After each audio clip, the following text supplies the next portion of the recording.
حضور علیہ السلام نے ارشاد فرمایا کہ بندہ کہتا ہے میرا مال، اس کے مال تین ہیں۔ ایک مال وہ جو اس نے کھایا اور ضائع کر دیا، دوسرا اس کا مال وہ ہے جو اس نے پہنا اور پرانا کر دیا، اور تیسرا اس کا مال وہ ہے جو اس نے آگے بھیج دیا۔ فرمایا باقی اس کے وارثوں کا ہے، اس کا نہیں ہے۔ اس لیے ہم راہ خدا میں خرچ کرنے کا مزاج بنائیں، اس سے مال گھٹتا نہیں ہے، اس سے مال بڑھتا ہے۔ بلکہ جب راہ خدا کے اندر ہم خرچ کرتے ہیں تو ہمارا جو دوسرا مال ہے وہ بھی پاک ہو جاتا ہے۔ اللہ کے محبوب کا ایک فرمان سنیے جس کو حضرت حسن بصری رضی اللہ تعالیٰ عنہ بیان کرتے ہیں۔ فرمایا کہ اپنے مال کو، اپنے اموال کو زکوٰۃ سے پاک کرو اور اپنے مریضوں کا علاج صدقے سے کرو، اور جب مصیبتیں اور بلائیں تمہارا رخ کریں تو پھر دعا سے اور اللہ کے حضور زاری سے اللہ کی مدد چاہو۔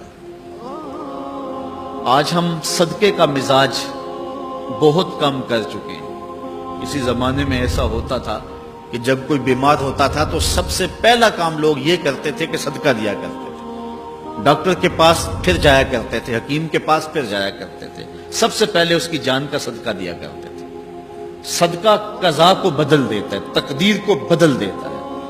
صدقہ سے اپنے مریضوں کا علاج کرو۔ اصل ڈاکٹر کے پاس جانا، علاج کروانا سنت ہے، اس کی ممانعت نہیں ہے، لیکن یہ بات ہمیشہ ذہن میں رکھیے گا کہ ڈاکٹر کے پاس دوا ہے، شفا نہیں ہے۔ شفا اللہ کے دستے کرم میں ہے۔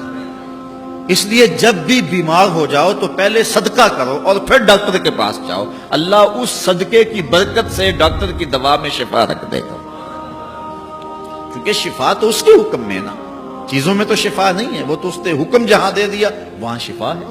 حضرت موسیٰ علیہ السلام کے پیٹ میں درد کا احساس ہوتا ہے تو کوہ طور پہ چلے گئے، کیسے جلیل القدر نبی تھے، اللہ سے ڈائریکٹ رابطے تھے، اور جا کے کہا مالک میرے پیٹ میں درد ہو رہا ہے۔ اللہ اکبر۔ گھر کے نجی معاملے بھی رب سے ڈسکس کرتے تھے، اور کوئی جو ہے وہ ایسی چیز ہوتی وہ بھی رب سے ہی عرض کرتے تھے۔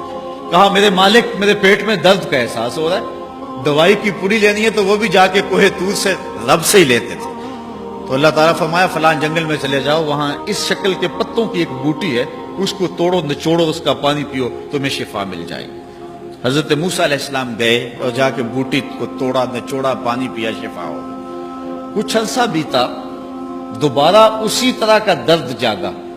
اب نسخہ تو ذہن میں تھا، کوہ طور پہ نہ گئے، اس جنگل میں چلے گئے اور جا کے بوٹی کو توڑا، اس کے پتے نچوڑے، پانی نکالا، پیا، لیکن درد اور زیادہ بڑھ جاتا۔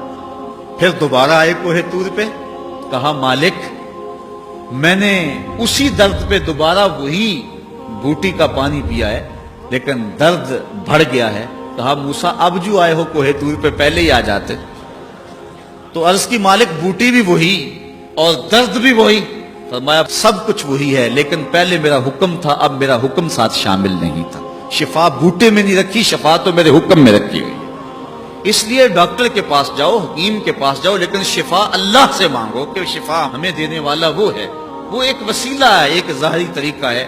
تو حضور علیہ الصلوۃ والسلام اللہ اکبر کیا خوبصورت ارشاد فرما رہے ہیں، حسنوا اموالکم بالزکات، اپنے اموال کو زکوٰۃ سے پاک کرو، وداووا مرضاکم بالصدقہ، اور اپنے مریضوں کا علاج صدقے سے کرو، واستقبلوا امواج البلاء بالدعاء والتضرع، جب مصیبتوں اور اذیتوں کے طوفان تمہاری طرف منہ کھولے ہوئے آئیں تو اس وقت اللہ سے آہوزاری کرو، اللہ کے حضور دعا کرو، التجا کرو اور اللہ سے مدد مانگو۔ وہ بلاؤں کے رخ کو موڑ دے گا، وہ مصیبتوں کے رخ کو پلٹ دے گا تمہاری جانب۔ لیکن جب تم یہ مزاج نہیں رکھو گے تو مصیبتوں پر مصیبتیں آتی رہیں گی۔